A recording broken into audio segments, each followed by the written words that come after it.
Bismillahirrahmanirrahim. Assalamualaikum. Welcome back to ISP Online Learning Management System, and today is our lecture number 7 for the course of Design of Structures. This course is generally for BSc Civil Engineering final year students, fall 2016. I myself, Engineer Dr. Mohammad Aslam, Assistant Professor, Department of Civil Engineering, Institute of Southern Punjab, Multan. Today is lecture number 7 and week number 7. These are your reference text books. इन books के अलावा अगर आपके पास कोई और book connected to the design of structures available है तो उसको भी आप फॉलो कर सकते हैं. So in our today's lecture we will continue our topic on the design of prestressed composite concrete AASHTO girder. जैसा हमने लास्ट क्लासेस में डिस्कस किया कि हमने ब्रिज के डिफरेंट कंपोनेंट्स, ब्रिज की डिफरेंट जो थ्योरीज हैं, डिज़ाइन पॉइंट्स हैं, कंपोनेंट्स हैं, टाइप्स हैं, ये सारी चीज़ें हम ऑलरेडी डिस्कस कर आए हैं इन आवर प्रीवियस लेक्चर. उसके बाद हमने ब्रिज स्पेसिफिकेशंस, प्री स्ट्रेसिंग को थोड़ा सा ओवरव्यू लिया. उसके बाद हमने कंपोजिट मेंबर्स को भी थोड़ा सा डिस्कस किया.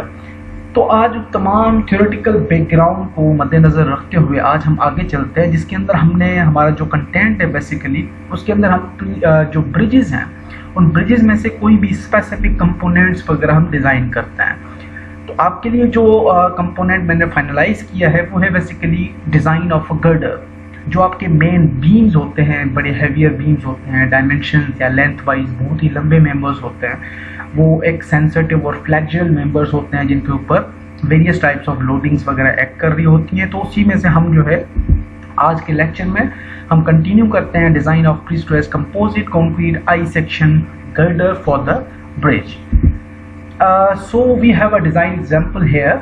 Design the interior girder for a 70 feet, जिसकी लेंथ जो है गर्डर की वो 70 फीट है. सिंपली सपोर्टेड स्पैन हम कंसीडर कर रहे हैं of a prestressed concrete structure using standard AASHTO PCI girder.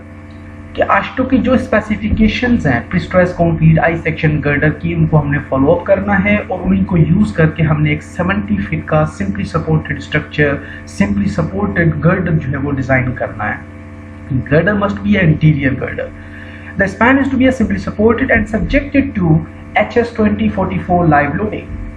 कि जिस तरह से हमने अपने प्रीवियस लेक्चर्स में या प्रीवियस क्लासेस में रीइंफोर्स कंक्रीट स्ट्रक्चर्स के अंदर हमने डिफरेंट मेंबर्स को डिज़ाइन किया, रीइंफोर्स कंक्रीट के एलिमेंट्स को डिज़ाइन किया, स्लैब्स भी, कॉलम्स भी, बीम्स भी, तो उनके ऊपर various types of loadings act कर रहे थे, इधर द डेड लोड, इधर in the terms of live loading. तो यहाँ पे जो ब्रिज के जो पुराने स्टैंडर्ड्स के हिसाब से जो लोडिंग एक्ट कर रही होती थी वो थी different types of semi tractors और ट्रक्स.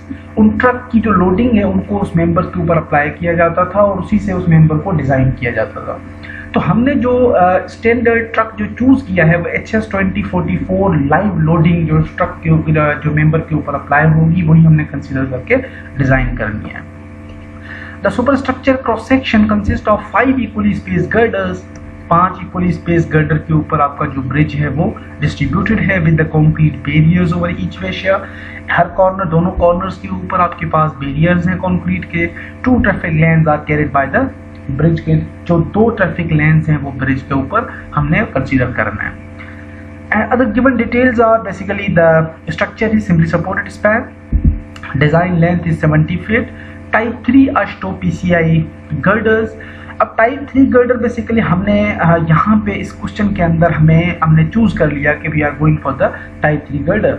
लेकिन आप इस लेंथ से डिसाइड कर सकते हैं कि अगर आपके पास लेंथ जो है वो 70 फीट से let suppose up to 100 feet है तो आप टाइप 3 भी चूज कर सकते हैं, टाइप 4 भी चूज कर सकते हैं. जैसे मैंने आपको लास्ट क्लास के अंदर जो है वो स्पेसिफिकेशन का एक कंप्लीट टेबल दिया था. तो अगर आपके पास टाइप स्पेसिफाइड है तो आप टाइप को स्पेसिफाइड टाइप में से चूज भी कर सकते हैं. अगर स्पेसिफाइड टाइप नहीं है तो उस केस के अंदर जो है वो आप जो आपके पास रिक्वायर्ड लेंथ है उन लेंथ से आप type of the girder choose भी कर सकते हैं. तो यहाँ पे हमारे पास 70 फीट का गर्डर स्पैन था. हमने टाइप 3 AASHTO गर्डर जो है वो प्रीवियस टेबल में से चूज कर लिया, या कि भी आपको मैं बताता हूँ. उसके बाद हमारे पास HS 2044 लाइव लोडिंग है. बैरियर जो दोनों साइडों के ऊपर जो बैरियर्स हैं कंक्रीट के बने हुए उनका जो एरिया है वो 2.61 फीट स्क्वायर है. स्टील की जो स्ट्रेंथ है, जो आपकी यील्डिंग स्ट्रेंथ है बेसिकली वो 270 KSI है. कंक्रीट की कंप्रेसिव स्ट्रेंथ 4 KSI हम कंसीडर कर रहे हैं. वियरिंग कोस्ट जो भी आपका मेंबर होता है रोड के केस के अंदर चाहे ब्रिज हो उसके ऊपर हम एक बिटुमिनस की एक लेयर बिछाते हैं, बियरिंग सरफेस बिछाते हैं, उसकी जो थिकनेस है वो हमारे पास 2.5 इंचेस है। And finally we have a deck and girder are made of the same strength concrete, कि दोनों जो मटेरियल्स हैं, स्लैब है आपका और जो गर्डर है, वो दोनों के अंदर सेम ही कंक्रीट की स्ट्रेंथ यानी 4000 psi की स्ट्रेंथ यूज हो रही है। So as we discussed in our previous class, these are some types of HS2044 live loading. H is representing highway, S is representing semi tractor, and basically these are the year and loads. तो इनको जब हम consider करते हैं हमारे structure के ऊपर, तो हम उसको लोड को अप्लाई करते हैं, उसके बाद हम उस लोड को कंसीडर करते हुए हमारे स्ट्रक्चर को डिजाइन करते हैं। अब यहाँ पे ऑलरेडी मैं आपको बता आया हूँ कि स्टैंडर्ड ट्रक के जो डायमेंशंस होते हैं वो हमारे पास फिक्स होते हैं। जैसे फॉर एग्जांपल यहाँ पे जो बैकवर्ड टायर है उसका जो लोड है ये हमारे पास 32 किलो पाउंड में आ रहा है। उसके बाद टायर्स दोनों के दरमियान जो ये आपका ओवरऑल लोड यहाँ पे होता है, यहाँ पे तो ड्राइवर वगैरह बैठ के चला रहे होते हैं, तो आपका ये जो डिस्टेंस है centre of this tier two centre of this tyre basically it varies between 14 to 30 feet. और जो फ्रंट टायर के और जो मिडिल टायर है उन दोनों के दरमियान जो डिस्टेंस है वो 14 फीट का फिक्स होता है। ये 32K एंड 8K। इसी तरह से आपके पास एक और HS2044 लाइव लोडिंग है 6000 से 8000 पाउंड्स का, 24000 से 32000 और उसके बाद 24000 से 32000। तो ये तमाम डायमेंशन एग्जैक्टली इसी तरह से यहाँ पे जो इन दोनों टायर्स के दरमियान जो डिस्टेंस है वो आपका 14 फीट से लेकर 30 फीट तक वेरी कर रहा होता है। एग्जैक्टली यही भी आपके पास HS2044 के लाइव लोडिंग ट्रक हैं, इनको हम कंसीडर करते हैं। तो हमारे पास हमने इन तमाम ट्रक में से कोई एक ट्रक हमने चूज करके अपने स्ट्रक्चर के ऊपर अप्लाई करना है और हमारे स्ट्रक्चर को डिजाइन करना है। And this is the plan of the super structure. जो हमने सुपर स्ट्रक्चर कंसीडर किया कि आपके 5 इक्वली स्पेस्ड गर्डर्स हैं, आपके पास 5 इक्वली स्पेस्ड गर्डर्स हैं, ये आ गए। 4 बेस बनते हैं, एक बे आपका ये हो गया यानी सेंटर ऑफ गर्डर से लेकर सेंटर ऑफ गर्डर तक का दूसरा डिस्टेंस, उसके बाद ये दूसरा, ये हो गया तीसरा और ये हो गया चौथा। तो 4 बेस हैं और चारों बेस जो डिस्ट्रीब्यूट हैं, जो हमें प्लान मिला हुआ है उसके अंदर 7 फीट 3 इंचेस पे 4 बेस डिस्ट्रीब्यूटेड है। टोटल जो डिस्टेंस है from the centre of this girder से लेकर सेंटर ऑफ दिस गर्डर तक वो हमारे पास 29 फीट बनता है।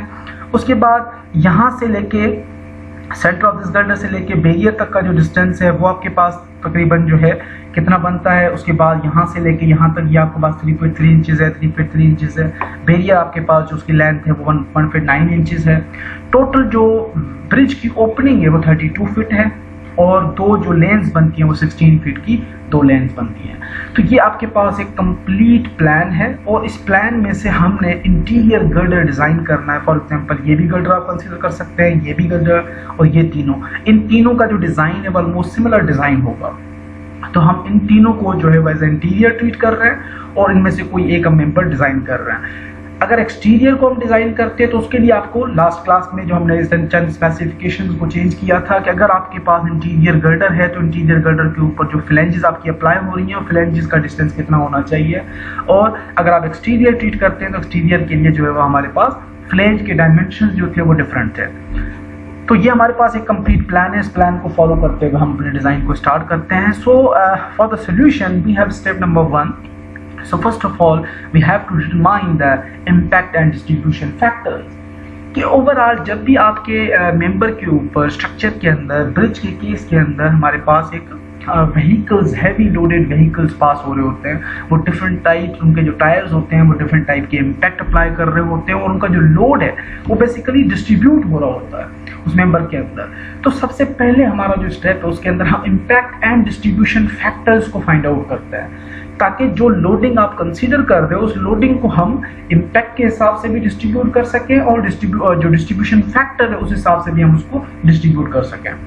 So first of all, we need to find out the impact and distribution factors. Impact factor is equals to constant formula we have 50 over length plus 125. So these are the constant formula here. 50 is constant, 125 is constant.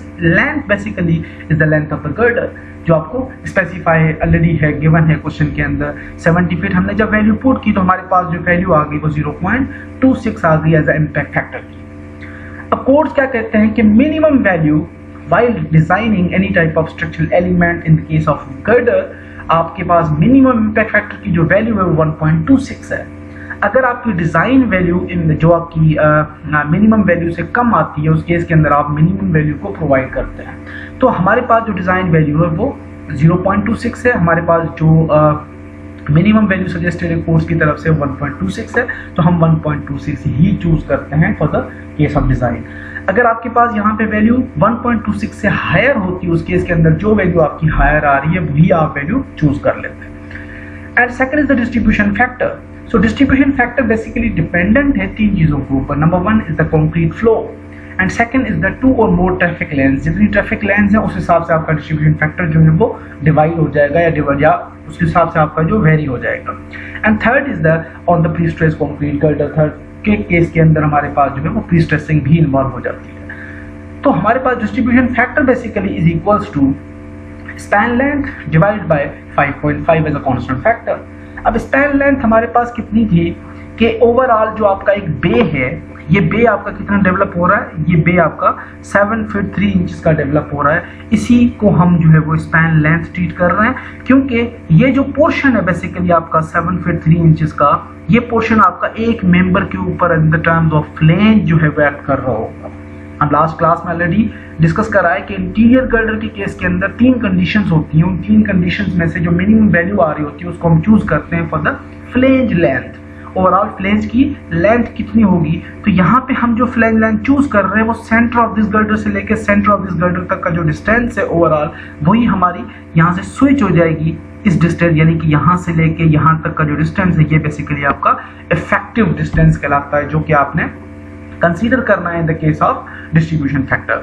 तो span length हमारे पास 7 feet 3 inches थी, 7.25 divided by 5.5 is the constant. हमारे पास इनका factor जो है वो distribution factor 1.32 आ गया। Note that the distribution factor depends on the 3 conditions, so it can be calculated individually for each girder by considering the AASHTO design considerations. यहाँ पे हमने इंटीरियर गर्डर्स और सिंपल स्ट्रक्चर को कंसीडर किया है, इस वजह से हमारे पास जो वैल्यू आ रही है डिस्ट्रीब्यूशन फैक्टर की उसी को हम कांस्टेंट एज अ कंसीडर कर रहे हैं डिजाइन एप्लीकेशन के लिए। लेकिन इन रियलिटी जब आप डिजाइन करते हैं तो ये वैल्यूज जो हैं वो स्पैन गर्डर्स के दरमियान वेरी भी कर सकता है। उस केस के अंदर आप इंडिविजुअल हर मेंबर के लिए, हर गर्डर के लिए जो है वो डिस्ट्रीब्यूशन फैक्टर सेपरेट कैलकुलेट करते हो बेस्ड ऑन दीज 3 कंडीशंस। तो वहां पे आप AASHTO गाइडलाइंस को फॉलो अप करते हैं। यहाँ पे हमारे पास जो है वो वैल्यू 1.32 आ गई। सो अब हमारे पास जो है कंडीशन क्या थी कि हमने जो टाइप 3 गर्डर चूज किया, जो लास्ट क्लास में मैंने आपको ऑलरेडी एक्सप्लेन किए थे कि टाइप 6 जो गर्डर्स थे, type 1 basically is almost similar to the normal reinforce concrete beam, तो इस वजह से हम इसको कंसीडर नहीं करते ज़्यादातर। लेकिन जो टाइप 2 से लेकर टाइप 6 तक मैंने आपको डायग्राम्स और इमेजेस वगैरह ऑलरेडी लास्ट क्लास में हम डिस्कस कर चुके हैं। तो यहाँ पे हमारे पास क्वेश्चन बताता है कि टाइप 3 गर्डर हमने चूज करना है। हमने टाइप 3 का गर्डर जो AASHTO की तरफ से रिकमेंडेड था उसको हमने बाहर निकाल दिया। उसकी जो टॉप फ्लेंज विड्थ है वो हमारे पास 1 फीट 4 इंचेस है, bottom flange 1 feet 10 inches, overall depth 3 feet 9 inches, 7 inches thickness of the top flange, 7 inches thickness of the bottom flange. जो आपका इंक्लाइंड पोर्शन बन रहा है वो बॉटम फ्लेंज के साथ वो 7.5 इंचेस का बन रहा है, और जो टॉप सरफेस के ऊपर जो इंक्लाइंड पोर्शन बन रहा है वो 4.5 इंचेस का बन रहा है। अब इसके लिए हमारे पास जो है तमाम जो इस गर्डर की स्पेसिफिकेशंस थी AASHTO की तरफ से रिकमेंडेड, वो सारी वैल्यूज हमारे पास यहाँ पे ऑलरेडी टाइप 3 गर्डर जो हमने चूज किया। तो उसका एरिया ऑफ द सेक्शन कितना है 560 inch square, movement of inertia कितना है, इसका जो सेंट्रॉइड है, सेंटर ऑफ ग्रेविटी से लेके बॉटम सरफेस तक का जो डिस्टेंस है सेंट्रॉइड वो 20.27 इंचेस गिवन है, और स्पैन की जो लेंथ है वो 55 से लेके 80 फीट तक आप चूज कर सकते हैं। जैसे मैंने स्टार्ट में बताया कि हमारे पास 70 फीट लेंथ स्पेसिफाइड थी, तो 70 फीट के केस के अंदर हम टाइप 3 से अब सारे मेंबर्स चूज कर सकते थे। ये 55 से लेके 80 तक है, ये 70 से लेके 100 तक, उसके बाद ये ज़्यादा वाले हैं तो 70 हमारी कम वैल्यू, यानी इन तमाम में से हम चूज कर सकते हैं। तो go for the economical section, जो सस्ता पड़े हमें और हमारा काम जो हो जाए। तो उस केस के अंदर हमने जो है वो मिनिमम रेंज के अंदर जो वैल्यू थी उसको, उसके लिए हमने जो है वो टाइप 3 गर्डर चूज कर लिया। Now in second step we have to calculate the moment of inertia as a composite section। जैसे हमने डिस्कस किया था लास्ट क्लास में कि कंपोजिट क्यों जरूरी है, कि आपका एक गर्डर है उसके ऊपर अगर आप स्लैब को सिंपली रख देते हो तो जो डिस्ट्रीब्यूशन ऑफ स्ट्रेसेस है दोनों मेंबर के अंदर वो डिस्ट्रीब्यूशन डिफरेंट होती है। स्लैब के अंदर स्ट्रेसेस डिस्ट्रीब्यूशन डिफरेंट होगी और गर्डर के अंदर डिफरेंट होगी। लेकिन जब हम कंपोजिट करते हैं, बात कंपोजिट की, तो दोनों मेंबर्स को आपस में आपने अच्छे तरीके से फिक्स करना है, उनके अंदर से रीइंफोर्समेंट को एडजस्ट करके दूसरे मेंबर के अंदर फिक्स करनी है, ताकि जो स्ट्रक्चर है बेसिकली आपका वो एज अ कंपोजिट ट्रीट हो। तो इस केस के अंदर हमने यहाँ पे कैलकुलेट करना है moment of inertia as a composite section. तो गर्डर के लिए हमें मोमेंट ऑफ इनर्शिया जो है वो पोर्शन गिवन था टेबल के अंदर, आपने अभी देखा कि 125,390 इंच पावर 4 वी ऑलरेडी है, और सेंटर ऑफ ग्रेविटी तक का जो डिस्टेंस है सेंटर ऑफ सेंट्रॉइड से वो आपका 20.27 इंचेस है। We will assume that the centre of gravity of the prestressing force is located. अब इस गर्डर के अंदर आप देख सकते हैं कि ये जो लोकेशंस नजर आ रही हैं, प्लस जो नजर आ रहे हैं दोनों केसेस के अंदर, ये प्लस बेसिकली आपके लोकेशंस हैं जिन लोकेशंस के ऊपर आप प्रीस्ट्रेसिंग बार प्रोवाइड करते हैं। हमने अज्यूम किया कि प्रीस्ट्रेसिंग बार का जो सेंट्रॉइड है, फॉर एग्जांपल प्रीस्ट्रेसिंग बार यहाँ से गुजर रहा है, यहाँ से इस पॉइंट के ऊपर, लेट्स सपोज अज्यूम कर रहे हैं ना, तो यहाँ पे हमने अज्यूम किया कि centre of gravity of the prestressing force is located at the distance of 3.5 inches from the bottom of the girder, कि हम 3.5 इंच के ऊपर, यहाँ से 3.5 इंच के ऊपर हम प्रीस्ट्रेसिंग बार प्रोवाइड कर रहे हैं। तो अब हमारे पास जो प्रीस्ट्रेसिंग बार प्रोवाइड हो गई, दिस यील्ड्स एन इसेंट्रिसिटी, कि इसेंट्रिसिटी डेवलप हो गई आपके पास, कि इसेंट्रिक डिस्टेंस क्या होता है, सेंट्रॉइड ऑफ द सेक्शन से लेके सेंट्रॉइड ऑफ द प्रीस्ट्रेसिंग बार तक का जो डिस्टेंस होता है वो इसेंट्रिक डिस्टेंस कहलाता है। तो हमारे पास जो सेंट्रॉइड तक का डिस्टेंस था वो 20.27 इंचेस था, और उसमें से हमने 3.5 इंचेस डिडक्ट कर लिए, तो इसेंट्रिसिटी हमारे पास 16.77 इंचेस की बच जाती है। अब यहाँ पे आपको इस पिक्चर के अंदर सारी क्लियर हो जाएगी। ये वही गर्डर है टाइप 3 का, टोटल 3 पे 9 इंचेस का था, वो 45 इंचेस हो गया, ये 22 इंचेस, ये 1 फीट 4 इंचेस, और ये centre of gravity of the girder जो है वो 20.27 इंचेस जो हमारे पास अवेलेबल था यहाँ पे। अब ये हमारा सेंटर ऑफ ग्रेविटी था फॉर द प्रीस्ट्रेसिंग बार, और ये आपके पास जो डिस्टेंस बना इस प्लस से लेके इस प्लस तक के दरमियान, ये आपका इसेंट्रिक डिस्टेंस कहलाता है। अब ये आपके पास ओवरऑल आस्टो गर्डर है। ये पॉइंट क्या रिप्रेजेंट करा रही है इसको हम बाद में डिस्कस करते हैं। So now calculate the moment of inertia as a composite section, कि हमने मोमेंट ऑफ इनर्शिया, हमारे पास गर्डर का तो अवेलेबल था एज अ इंडिविजुअल मेंबर, लेकिन हमें चाहिए दोनों का एज अ कंपोजिट।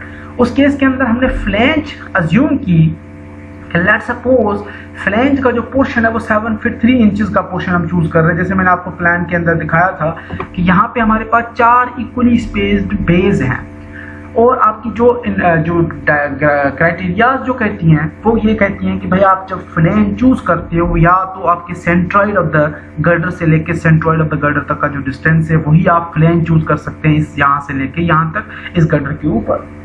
और सेकंड कंडीशन जो है वो क्या थी कि इट मस्ट बी अराउंड 10 और 12 times of the thickness of the slab. हम उस केस के अंदर जा ही नहीं रहे, हम सिंपली क्या कर रहे हैं, हमने अज्यूम किया कि जो सेंटर ऑफ द गर्डर से लेके सेंटर ऑफ द गर्डर तक का जो डिस्टेंस था, या बे का जो डिस्टेंस है, उसको इक्वली हम ट्रीट करके गर्डर के ऊपर एज अ फ्लैंज ट्रीट कर रहे हैं। तो हमने वही 7 फीट 3 इंचेस की एक स्लैब पोर्शन अज्यूम कर लिया, जिसको हमने गर्डर के ऊपर एज अ फ्लैंज रखा, और स्लैब की जो थिकनेस है उसको हमने अज्यूम किया as 7 inches around. Normally structures के अंदर हम 4 to 6 इंचेस प्रोवाइड कर रहे होते हैं, लेकिन in the case of girders या in the case of bridges हम उसको थोड़ा सा बढ़ा देते हैं, 7 इंचेस या 8 इंचेस तक आप प्रोवाइड कर सकते हैं। और यहाँ पे एक और पोर्शन आ जाता है हमारे पास, हॉन्च आ जाता है, जो कि हॉन्च बेसिकली आपका स्लैब और गर्डर के दरमियान 1 इंच का स्पेस होता है, जिसको हम फिल करते हैं प्रॉपर्ली मटेरियल को, ताकि जब आप मेंबर को, इस स्लैब को प्लेस कर रहे हो इस गर्डर के ऊपर, तो आपका ये एक यूनिफॉर्मिटी प्रोवाइड करने के लिए 1 इंच का एक हॉन्च प्रोवाइड होता है। तो ये आपके पास ओवरऑल एक स्लैब का जो पोर्शन था एज अ फ्लैंज, वो उस हमारे गर्डर के ऊपर हमने अप्लाई कर दिया इन क्रॉस सेक्शन या इन द एलिवेशन व्यू आपको नजर आ रहा है।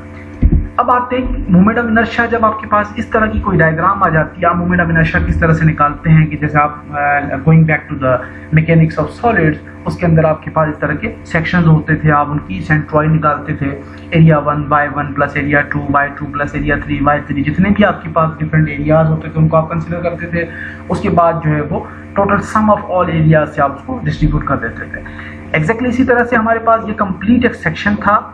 इस कंप्लीट सेक्शन को हमने एज अ कंपोजिट ट्रीट किया, और हमने एक टेबल ड्रॉ कर दी कि we have different elements here, we have area, centroid by distance, then product of A into Y उसके बाद a into y square, y का स्क्वायर करके एरिया से मल्टीप्लाई, उसके बाद I नॉट यानी कि initial moment of inertia for the section. हमारे पास सबसे पहले स्लैब है और दूसरा गर्डर है, दो मेंबर्स हैं, एक स्लैब हो गया एक गर्डर हो गया।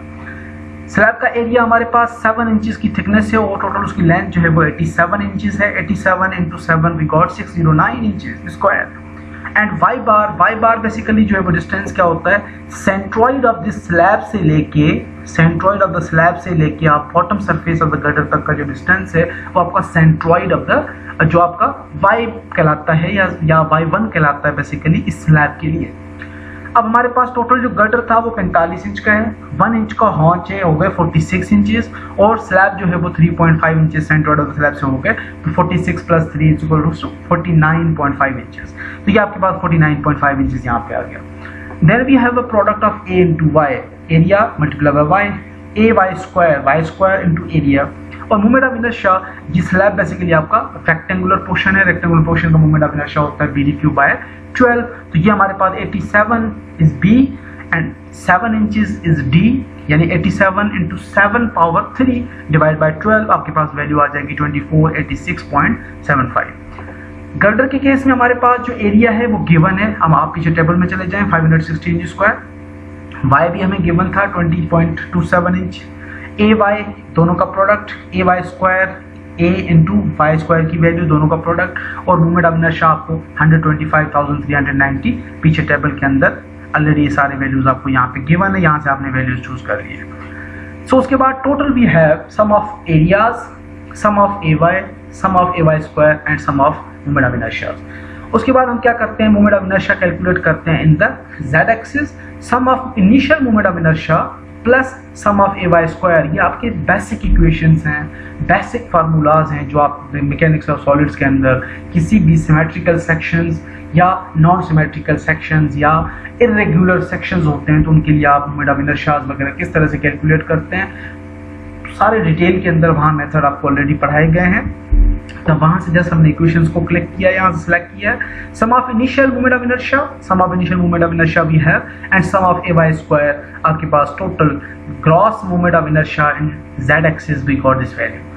सो y bar, now y bar basically ये दोनों जो y थे ये इंडिविजुअल एलिमेंट्स के थे, एक स्लैब का था एक गर्डर का था। अब हमें चाहिए एज अ कंपोजिट मेंबर का टोटल सेंट्रॉइड जो है वो basically sum of A Y divided by sum of A. तो सम ऑफ ए वाई हमारे पास है 41,496 और सम ऑफ ए है 1169। तो हमने सारी वैल्यूज को पुट किया, टोटल वी गॉट 35.5 इंचेस।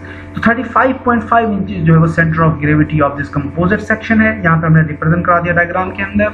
और total moment of inertia of the composite section is equals to I into z axis minus sum of A into sum of Y bar. अब ये Y bar basically आपका है total composite का Y bar जो कि as a slab और girder का as a composite.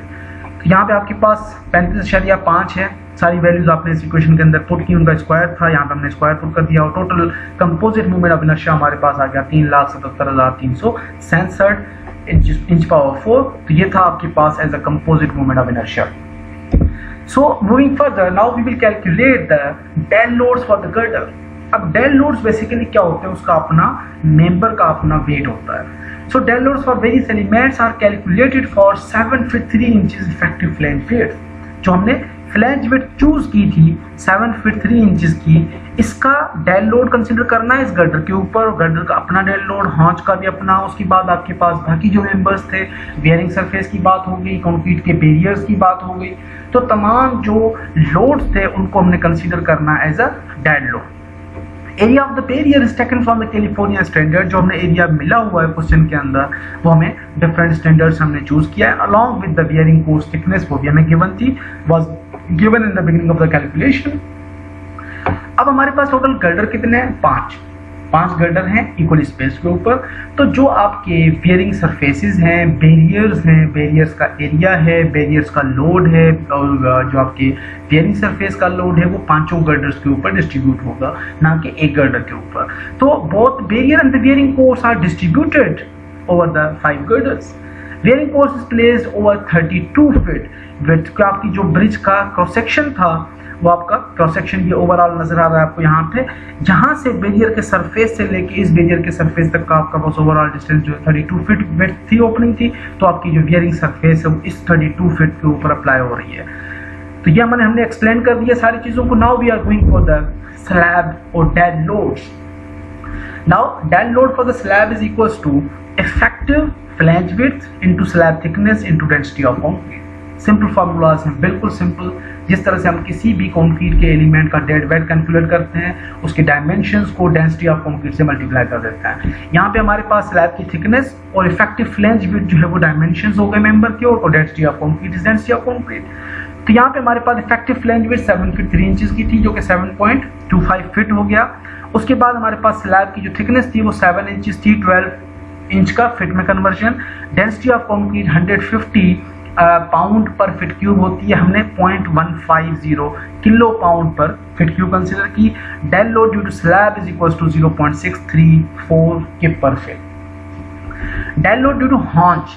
Now haunch basically हमारे पास डायमेंशन हॉन्च के हैं, haunch width into haunch thickness into density of concrete. वो भी कंक्रीट का ही बना हुआ होता है। एक इंच का जो पोर्शन था, ये आपके पास हॉन्च नजर आ रहा है 1 इंच का, तो ये भी आपकी कंक्रीट ही फिल हो रही है इसके अंदर। तो density of concrete multiply by dimensions. Haunch की ओपनिंग कितनी है? हॉन्च की ओपनिंग है 1 फीट 4 इंचेस या 16 इंचेस, और थिकनेस उसकी 1 इंच है। हमने सारी वैल्यूज जो है पुट कर ली कि 1 फीट 1.33 फीट उसकी ओपनिंग थी ओवरऑल। 1 इंच जो है 1/12 फीट बेसिकली आपका जो है उसकी थिकनेस हो गई। कंक्रीट की डेंसिटी 0.150, और आपके पास dead load due to haunch is equal to 0.017 kip per feet. And then we have a dead load due to girder. Area girder का into density of concrete. Girder का area हमें question के अंदर detail के अंदर मिला हुआ 560 inch square को फीट स्क्वायर में कन्वर्ट किया, डिवाइड बाय 12 इंटू 12 144। उसके बाद डेंसिटी ऑफ कंक्रीट आपके पास वैल्यू आ गई 0.583। उसके बाद dead load due to barrier. Barrier हमारे पास 2 थे, 2 बैरियर्स आ गए। बैरियर का एरिया हमें गिवन है क्वेश्चन के अंदर into density of concrete divided by 5 girders. क्योंकि हमें ये भी कंडीशन बताई गई है पीछे कि जो गर्डर्स हैं वो आपके पास 5, आपने डिजाइन करना है सिर्फ 1। तो जो बैरियर्स का एरिया है, बियरिंग फोर्सेस का जो एरिया है, वो आपका उन 5 मेंबर्स के ऊपर डिस्ट्रीब्यूट होगा। तो हमारे पास 2 बैरियर्स थे। एक बैरियर का एरिया 2.61 फीट स्क्वायर था, density of concrete 0.150 kilo pound per feet cube, और 5 गर्डर्स हैं तो हमने 5 गर्डर्स के ऊपर डिस्ट्रीब्यूट कर लिया, वी गॉट 0.157 की पर फीट। उसके बाद dead load due to bearing course is equals to bearing thickness into pave width into density of pavement width divide by 5 girders. क्योंकि ये बियरिंग सरफेस जो है वो बिटुमिनस कंक्रीट का बना हुआ होता है, ये नॉर्मल कंक्रीट का नहीं होता। लेकिन हालांकि दोनों कंक्रीट्स की जो डेंसिटी है वो ऑलमोस्ट सिमिलर होती है, तो यहाँ पे डेंसिटी ऑफ पेव्ड कंक्रीट की डेंसिटी होती है। तो यहाँ पे जो थिकनेस है हमारे पास बियरिंग कोर्स की वो 2.5 इंचेस थी, डिवाइड बाय 12, और ओवरऑल कितनी लेंथ के ऊपर आ रहा है? 32 फीट की लेंथ के ऊपर। मैं ऑलरेडी आपको क्रॉस सेक्शन में दिखा चुका हूँ। टोटल 32 फीट के ऊपर ये जो आ रही है बियरिंग सरफेस आ रही है। Density of bituminous concrete 0.150 kilo pound per feet cube, और 5 हमारे पास गर्डर्स हैं। Total we got 0.200 kip per feet. तो तमाम जो आपके पास ओवरऑल डेड लोड्स आ गए, हमने तमाम वैल्यूज को सम कर लिया। Therefore the total dead load is equals to 1.591 kip per feet. अब स्टेप नंबर 4 में हम क्या करते हैं, कोई डेड लोड हमने निकाल दिया। अब डेड लोड के बाद हम डेड लोड मूवमेंट्स निकालते हैं। अब ये तो आप तमाम बंदों को ऑलरेडी पता है कि जब हमारे पास डेड लोड होता है तो वो यूनिफॉर्मली डिस्ट्रीब्यूटेड लोड कहलाता है, और यूनिफॉर्मली डिस्ट्रीब्यूटेड लोड की जो मूवमेंट्स हैं उनके लिए हम एक ही फॉर्मूला यूज करते हैं, WL²/8। Now the movement for the slab variable includes both girder 1 inch haunch between it and the prestressed girder. Slab आ गई, हॉन्च आ गया और गर्डर आ गया। In this step we will calculate the maximum live load plus impact movements. एक तो हम डेड लोड मूवमेंट कैलकुलेट करेंगे, उसके बाद हम live load and impact movements calculate करेंगे।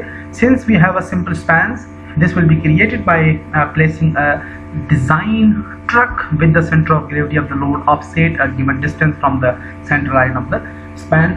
लाइव लोड निकालने के लिए हम सिंपली जो ट्रक है उसको हम अज्यूम करेंगे या प्लेस करेंगे हमारे गर्डर के ऊपर, स्ट्रक्चर के ऊपर, और हम उसके लोड की इंटेंसिटीज को कैलकुलेट करेंगे। तो first of all going for the dead load movement. Now हमारे पास तमाम डेड लोड्स आ गए थे और movement due to dead load movement due to slab is equal to WL²/8। Dead load हमारे पास जो स्लैब का था वो कितना था 0.637 और 634। सो हियर वी हैव 0.634 और यहाँ पे स्लैब के साथ जो है वो 1 इंच का हॉन्च भी आ गया। तो हॉन्च जो है वो बेसिकली 0.017 था। हमने दोनों को as a composite as a combine consider कर लिया। अगर आप कंबाइन नहीं कंसीडर करते तो आप इंडिविजुअल भी कर सकते हैं। L स्क्वायर 70 फीट का स्पैन था गर्डर का, 70 square divide by 8 we got 399 kip feet is a design dead load movement for the slab. Now dead load movement for the girder WL²/8। Girder का जो dead load था वो हमारे पास 0.583 है, 0.583। L square 70 feet का span था divide by 8 we got 357 kip feet.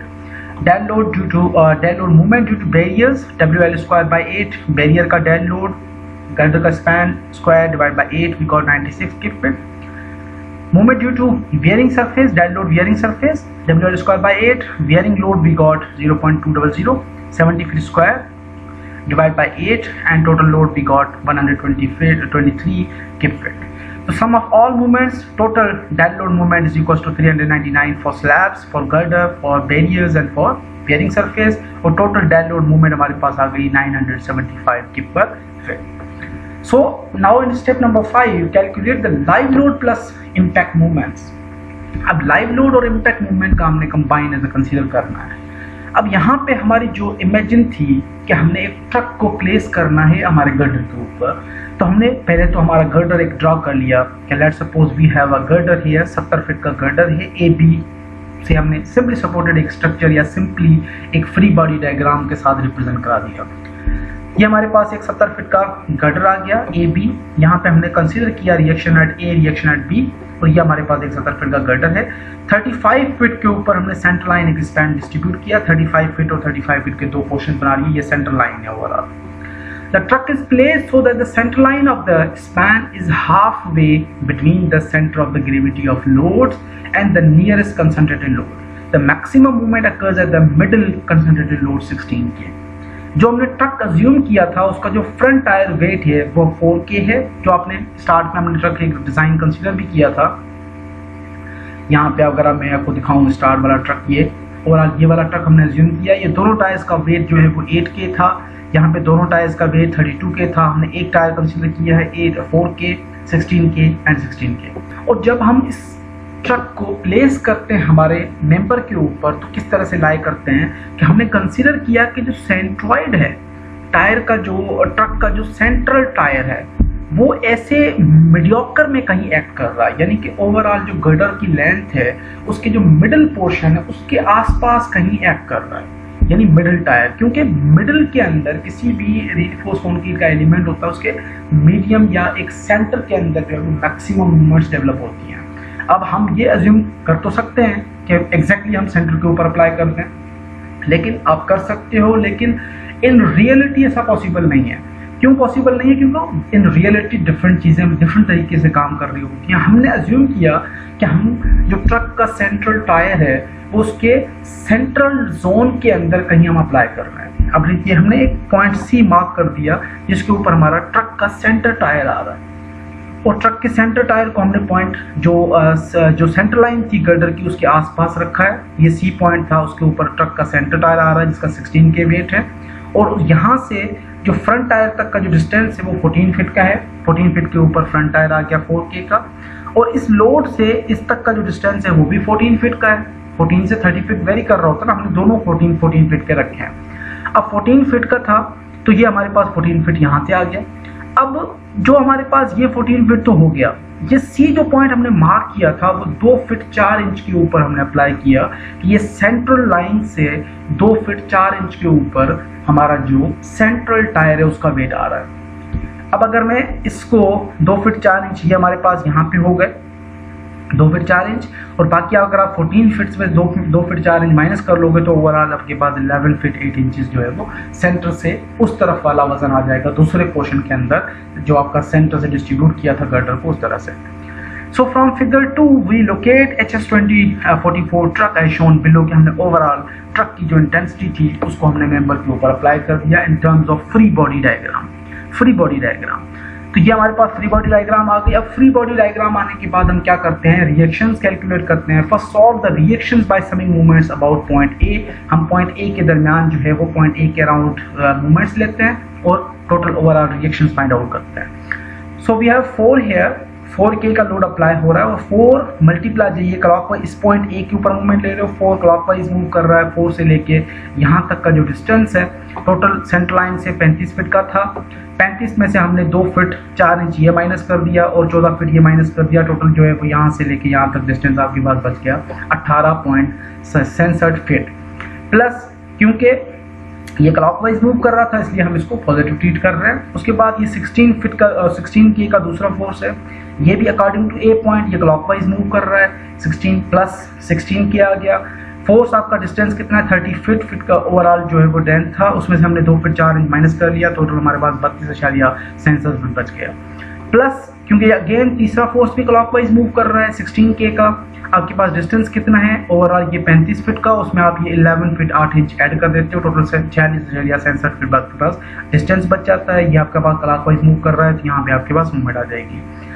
Third force we have a fourth force very basically is the reaction at B point. Reaction ये anti clockwise move कर रहा है minus RB into total girder की length जो है वो 70 feet है, 70 feet is equal to 0। अब इसको हम सॉल्व करते हैं। रिएक्शन एट B, इस पॉइंट के ऊपर रिएक्शन हमारे पास आ गया 19.20 के और उसके बाद R एट A के ऊपर रिएक्शन आ गया हमारा 16.80 किलो पाउंड। तो रिएक्शंस आने के बाद हम क्या करते हैं, मजीद हम मैक्सिमम मोमेंट्स फाइंड आउट करते हैं। अब हमारी अजम्पशन क्या थी कि सेंटर लाइन के ऊपर हमेशा मैक्सिमम मूवमेंट अप्लाई हो रही होती है, लेकिन सेंटर लाइन के ऊपर अगर उसके नज़दीक आसपास कहीं मैक्सिमम फोर्स की इंटेंसिटी अप्लाई हो रही है तो उस पॉइंट के ऊपर भी मैक्सिमम मूवमेंट्स ऑब्जर्व किए जाते हैं। हमने जो पॉइंट C है उस C पॉइंट तक हमने एक फ्री बॉडी डायग्राम को डिस्ट्रीब्यूट कर दिया कि लेट सपोज ये हमारी एक फ्री बॉडी डायग्राम है अगेन, और यहाँ से R एट A से लेके C पॉइंट तक का जो डिस्टेंस है ये आपके पास ऑलरेडी है। C पॉइंट तक का डिस्टेंस 35 फीट, उसमें से 2 फीट 4 इंच आप माइनस कर लेते हो और 32.67 फीट हमारे पास बच जाता है। तो ये हमने डिस्ट्रीब्यूट किया, यहाँ पे फ्री बॉडी डायग्राम एक बना ली। C पॉइंट तक A से लेके C तक एक 4K का लोड अप्लाई हो रहा है, एक 16K का और एक आपके पास रिएक्शन एट A पॉइंट आ गया। अब मैक्सिमम मूवमेंट हम फाइंड आउट कर रहे हैं सेंट्रॉइड जोन के अंदर C पॉइंट के ऊपर। तो मैक्सिमम लाइव लोड बेसिकली और maximum movement is equals to R at A, क्योंकि ये क्लॉकवाइज मूव कर रहा है C पॉइंट के हिसाब से, ये इस तरफ मूव कर रहा है clockwise. R at A into ये डिस्टेंस आपके पास 32.67 आ गया, माइनस ये 4 जो है वो बेसिकली एंटी क्लॉकवाइज मूव कर रहा है 4 इंटू 14 फीट और 16 फीट उसी पॉइंट के ऊपर अप्लाई कर रहा है जिसका परपेंडिकुलर डिस्टेंस 0 है, तो ये फोर्स आपका 0 हो जाता है। टोटल मैक्सिमम लाइव लोड और मैक्सिमम मूवमेंट जो है वो हमारे पास आ गई 492.8 किलोफीट। Therefore, apply the impact and wheel load distribution. अब हमारे पास जो फर्स्ट स्टेप के अंदर हमने इम्पैक्ट और wheel load distribution point find out किए थे उनको हमने डिस्ट्रीब्यूट करना है हमारे इस मेंबर के अंदर। So moment live load plus impact and distribution factor, यानी impact moment live load, impact moment due to live load is equals to moment live load की वजह से into distribution factor into the impact factor. So moment live load impact moment is equals to 492.8 into distribution factor 1.32 into impact factor 1.26। Total movement हमारे पास impact movement आ गई 820 किलोफीट। तो ये हमारे पास overall जो है वो इम्पैक्ट मूवमेंट आ गई लाइव लोड की वजह से। अब ये हमारे पास 5 स्टेप सॉल्व हो गए। छठे स्टेप के अंदर हम कहते हैं calculate the top fibre stresses, कि जिस तरह से आपने जब एक प्री स्ट्रेस गर्डर या प्री स्ट्रेस मेंबर डिजाइन किया था रिइंफोर्स कंक्रीट स्ट्रक्चर के अंदर, मैंने लास्ट टाइम आपको करवाया था, उसके अंदर हमने प्रीस्ट्रेसिंग को अप्लाई करते वक्त और करने के बाद हमने स्ट्रेसेस फाइंड आउट किए थे कि top fibre of the beam के अंदर स्ट्रेसेस कितनी है और बॉटम फाइबर के अंदर स्ट्रेसेस कितनी है। अब एग्जैक्टली वही स्टेप आपका रिपीट होने लगा है यहाँ पे कि हमने स्टेप 6 के अंदर कैलकुलेट करने हैं stresses at top fibre of the girder. जब आपका cumulative as a composite section आप बना चुके हैं तो स्ट्रेसेस किस तरह से मेंबर के अंदर डेवलप होती है। Now we know that the sectional properties of both composite and non-composite section and the design movements हम already find out कर रहा है। composite की भी sectional properties आ गई और non-composite की भी design movements भी आ गई। We calculate the stresses at the top and bottom fiber of the pre-stress girder। अब हम top and bottom दोनों fibers के ऊपर stresses को find out कर सकते हैं। For the top fiber we need to compute the distance top fibre के लिए हमें डिस्टेंस चाहिए फ्रॉम द सेंट्रॉइड से लेकर टू द टॉप फाइबर तक, और बॉटम के केस के अंदर सेंट्रॉइड से लेकर टू द बॉटम फाइबर तक। कि टॉप फाइबर के अंदर आप स्ट्रेसेस को फाइंड आउट करते हैं तो जो सेंट्रॉइड ऑफ द सेक्शन बना उस सेंट्रॉइड से लेके आपका top fibre of the girder तक का जो डिस्टेंस है वो आप मल्टीप्लाई करोगे, तभी आपके पास उस रीजन के अंदर स्ट्रेसेस आएंगे, जो कि हम सेंट्रॉइड तो ऑलरेडी हम फाइंड आउट करा है स्टेप नंबर 2 के अंदर। The stresses for the slab and the girder are computed based on the non-composite sectional properties, while those for live load plus impact movement, the barrier, the bearing force are determined using the composite sectional properties as we have already discussed in step number 2. और expression या equation जो हम use करते हैं for the calculation of the stresses at the top and bottom fiber is equals to stress is equals to mc over I. m is the moment, c basically is the centroid distance जिसकी हम बात कर रहे हैं, I is the sectional moment of inertia. Individual stresses are then totally to yield an overall stresses at the extreme top fiber of the type 3 pre-stressed girder. अब हमारे पास stresses find out करने के लिए top fiber of the girder के अंदर हमने क्या किया कि एक non composite type 3 girder consider किया और दूसरा कंपोजिट यानी कि इंडिविजुअल और as a composite. 7 inch slab and type 3 girder भी आ गए। Total movement of inertia type 3 girder का कितना था 125,390 इंच पावर 4, और कंपोजिट के अंदर movement of inertia 367 inch power 4 था। वाई टॉप फाइबर तक का डिस्टेंस टोटल कितना बचा। अब वाई टी बेसिकली क्या होता है कि सेंट्रॉइड ऑफ द गर्डर से लेके आपको डिस्टेंस चाहिए top fibre of the girder तक का डिस्टेंस, जो कि आपका वाई टी कहलाता है बेसिकली। ये आपके पास टोटल गर्डर जो है वो 45 इंच का था, सेंट्रॉइड कितने की बन रहा था 20.27 पे, 45 में से 20.27 आप माइनस कर लो तो टोटल डिस्टेंस आपका यहाँ से लेके टॉप फाइबर तक का डिस्टेंस आ जाएगा। वो हमने 45 टोटल सेक्शन का था, सेंट्रॉइड से लेके बॉटम फाइबर तक का जो डिस्टेंस वो 20.27 ऑलरेडी हमें गिवन था, उसमें से हमने डिडक्ट किया तो टोटल टॉप फाइबर तक का डिस्टेंस 24.2774 इंच आ गया। एग्जैक्टली इसी तरह से जब आप कंपोजिट की बात करते हैं तो कंपोजिट का जो सेंट्रॉइड वो बेसिकली यहाँ पे है 35.5 इंचेस के ऊपर।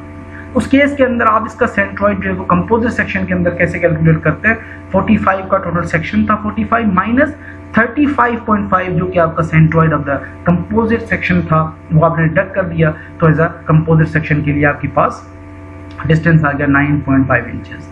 बॉटम फाइबर के लिए नॉन कंपोजिट में ऑलरेडी हमारे पास बॉटम फाइबर यहाँ से लेके यहाँ तक का डिस्टेंस ऑलरेडी 20.27 गिवन है, और कंपोजिट के अंदर यहाँ से लेके यहाँ तक का डिस्टेंस 35.5 ऑलरेडी गिवन है, वो यहाँ पे आ गया। तो सारे डिस्टेंसेस आने के बाद हम स्ट्रेसेस को फाइंड आउट करते हैं, calculate the stresses at top fibre of the girder. Therefore, the stresses at the top fiber of the girder can be calculated using this expression as F यानी stress is equals to NC over I। अब stresses के लिए हमने table बनाया non composite जिसके अंदर slab और type 3 girder दोनों आ गए एलिमेंट्स में, और कंपोजिट के अंदर live load impact live load movement into barrier into bearing force, तीनों चीजें आ गई यहाँ पे एज अ कंपोजिट के अंदर, क्योंकि लाइव लोड आपका ओवरऑल सारी चीजें आप यहाँ पे कवर कराए हो, और उसके अंदर नॉन कंपोजिट के अंदर स्लैब और गर्डर दोनों इंडिविजुअल आ गए। इक्वेशन क्या थी MC over I।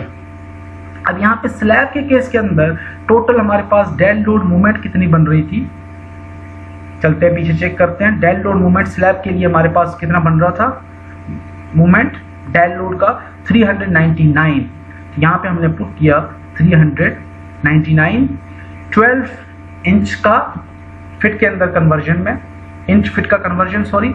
उसके बाद जो हमारे पास सी डिस्टेंस बेसिकली है वो सेंट्रॉइड ऑफ द सेक्शन से लेके top fibre of the girder तक का जो डिस्टेंस है वो 24 पर अभी हमने पिछली स्लाइड के ऊपर डिस्कस किया, बाई टी 24.73 इंचेस बेसिकली वो यहाँ पे आ गया। और स्लैब का मूवमेंट ऑफ इनर्शिया जो कि ऑलरेडी हमें गिवन है गर्डर के लिए movement of inertia sectional properties के अंदर 125,390 इंच पावर 4, और टोटल जो टॉप फाइबर के अंदर स्लैब की वजह से जो स्ट्रेसेस डेवलप हुई वो 0.944 KSI डेवलप हुई। नाउ टाइप 3 गर्डर का लोड 12 इंच का फिट इंच कन्वर्जन, उसके बाद 24 to 7 सी का डिस्टेंस या टॉप फाइबर तक का डिस्टेंस, गर्डर का मूवमेंट ऑफ इनर्शिया, टोटल आपके पास स्ट्रेस टॉप फाइबर के ऊपर आ गई 0.845। अब आते हैं कंपोजिट के अंदर। कंपोजिट के अंदर total live load impact movement जो कि अभी हमने कैलकुलेट किया स्टेप नंबर 5 के अंदर, total live load impact movement we got 820 kip feet, तो यहाँ पे टोटल 820 किप फिट आ गया। 12 इंच फिट कन्वर्जन एंड जो कंपोजिट के अंदर जो डिस्टेंस आपके पास टॉप फाइबर तक का डेवलप हुआ गर्डर के टॉप फाइबर तक का, वो आपके पास 9.5 इंचेस था, वो 9.5 इंचेस आ गया। टोटल स्ट्रेसेस हमारे पास टॉप फाइबर के ऊपर 0.248 KSI डेवलप हुई। नाउ बैरियर के अंदर बैरियर का वेट, इंच कन्वर्जन 9.5, वही वाई टॉप का डिस्टेंस, ये वाला जो आपके वाई टॉप तक का डिस्टेंस है, वाई टॉप डिस्टेंस आ गया। उसके बाद कम्युलेटिव मोमेंट ऑफ इनर्शिया जो कि कंपोजिट का था, यहाँ पे भी कंपोजिट का रखा। जो आपके पास जो स्ट्रेसेस डेवलप हुई टॉप फाइबर के ऊपर वो 0.029 KSI डेवलप हुई। वेयरिंग कोर्स लोड कन्वर्जन 9.5 जो कंपोजिट का टॉप फाइबर तक का distance, composite moment of inertia, आपके पास स्ट्रेसेस डेवलप हुई 0.037 KSI। Total stresses is equal to top fibre के ऊपर टोटल स्ट्रेसेस हमने तमाम को सम किया 2.103 KSI टोटल स्ट्रेसेस आ गए।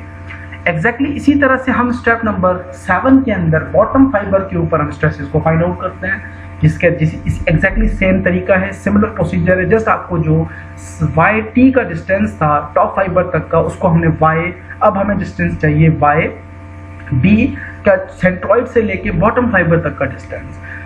अब फार्मूला इक्वेशन वही है, यहाँ पे मोमेंट ऑफ इनर्शिया रखा, वही टेबल है सारा as it is. Moment of inertia as a individual sections, as a composite section, moment of inertia individual as a composite. YT हम ऑलरेडी टॉप फाइबर के लिए यूज करा है दोनों केसेस के अंदर, अब हम YB यूज करेंगे for the bottom fibre case के अंदर। एग्जैक्टली वही डायग्राम है, सिमिलर, ये exactly same table. Therefore the stresses at the bottom fibre of the girder can be calculated by using this equation. Slab का weight, inch conversion, bottom fibre तक का distance 20.27 girder जो overall moment of inertia of the section girder का, आपके पास bottom fibre के ऊपर stresses आ गई 0.774 KSI। Type 3 girder का लोड, उसके बाद इंच कन्वर्जन, बॉटम फाइबर तक का डिस्टेंस, स्ट्रेसेस आ गई। उसके बाद कंपोजिट के अंदर live load plus impact movement, barrier, wearing course वही, live load plus impact movement 820 inch conversion, 35.5 यहाँ पे हमारे पास डिस्टेंस था टोटल जो है वो वाई बॉटम तक का 35.5, हमने 35.5 यहाँ पे पुट किया, divide by composite movement of inertia, stresses we got bottom fibre के ऊपर 0.926 KSI। बैरियर का load conversion 35.5, moment of inertia we got 0.108। Wearing surface, ये सारी वैल्यूज हमने पुट की, टोटल स्ट्रेसेस को सम किया, total stresses we got F at the bottom fibre is equal to 2.639 KSI। तो टॉप फाइबर के ऊपर स्ट्रेसेस आ गई और बॉटम फाइबर के ऊपर भी स्ट्रेसेस आ गई। तमाम स्ट्रेसेस को हमने कैलकुलेट करने के बाद हम नेक्स्ट स्टेप के अंदर जो है वो प्री स्ट्रेसिंग को कंसीडर करेंगे। उसके बाद हम चेक करेंगे कि आगे डिजाइन जो है वो किस तरह से स्विच करता है। That's all for today. Now we have assignment number 7। जितना डिजाइन हमने कंसीडर किया है, जितना डिजाइन हम सॉल्व कर रहे हैं, उतना ही डिजाइन आपने असाइनमेंट नंबर 7 के अंदर सॉल्व करना है, क्योंकि ये डिजाइन अभी खत्म नहीं हुआ, ये डिजाइन अभी आधा हुआ है। आधा डिजाइन जो है वो हमने नेक्स्ट लेक्चर के अंदर डिस्कस करना है।